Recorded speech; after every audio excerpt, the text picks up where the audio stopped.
दरम्यान शिंदेंच्या डोळ्यात चमक नाहीये, त्यांचा चेहरा पडलेला आहे.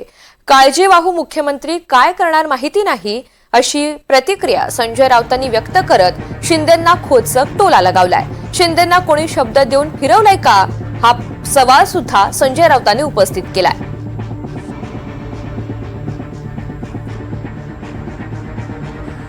माझ्या माहितीप्रमाणे ते मनाने खचलेले आहेत, ते अस्वस्थ आहेत, त्यांचं मानसिक आणि शारीरिक स्वास्थ्य बिघडलेलं आहे.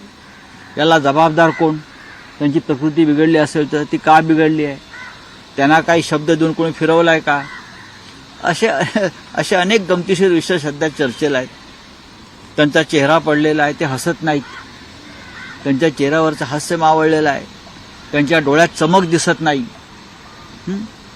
ते एवढंच बडबडतायत, मी लाडका भाऊ, मी लाडका भाऊ. पण तुम्ही लाडका भाऊ मोदी शहांचे राहिलेले नाहीत असं एकंदरीत दिसतंय. तुम्ही देवेंद्रजींचे लाडके भाऊ दिसत नाही, पण मी लाडका भाऊ, मी लाडका भाऊ असं ते सतत बडबडतायत. त्यांना उपचारांची गरज आहे.